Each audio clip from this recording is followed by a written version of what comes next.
So yun, good morning sa atin lahat mga idol. So dahil sa motorcycle company ako mga idol nagtatrabaho, I want to share sa inyo, I want to share something para dun sa may mga motorsiklo, no? Dito lang po ito sa Pilipinas.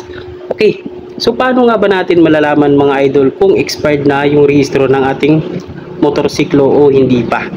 So dati kasi mga idol, so way back last year, no? Or last year, no? Na kapag nag-renew tayo kung ano yung date doon sa papel ng motor na ni-renew natin, after 1 year, yun yung expiration date niya. So ngayon kasi mga idol, iba na.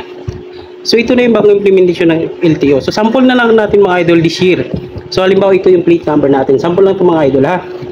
So paano natin malalaman mga idol kung expired na ba yung rehistro ng ating motorsiklo? Okay. So magbibigay ako ng tip mga idol. So nakikita niyo yung mga numbers and letters na yun mga idol. Then yung whole plate number. So ibig sabihin ng whole plate number na ito mga idol, NCR ito mga idol na rehistro kasi yung sa Region 4B is may orange po na color dito sa taas na nakaline. Okay, so ganitong white, pure white yung back. The numbers and letters is black, so NCR po ito mga idol. Okay, so karagdagang alaman mga idol. So halimbawa mga idol this year, so hindi ka pa nakapag-renew o nakapag-rehistro ng motor. Tapos ito yung plate number mo, sample lang.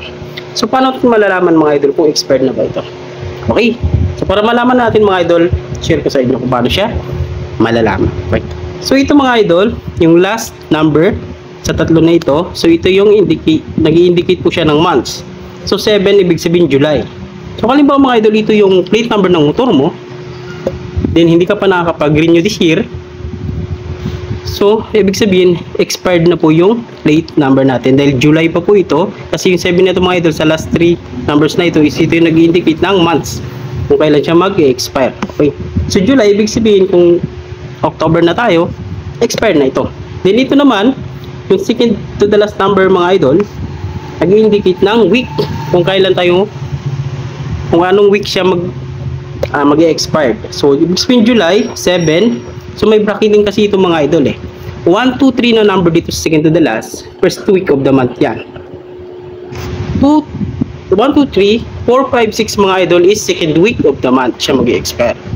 Itong 7 mga idol, 7, 8, so third week of the month. Ibig sabihin third week ng July, ngayong 2024 sample lang ngayong taon, siya nag-expire.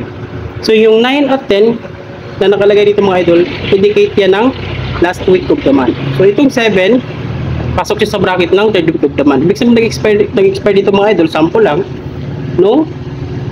Third week of the month of July. O, so yan, sana mga idol may napulot kayo.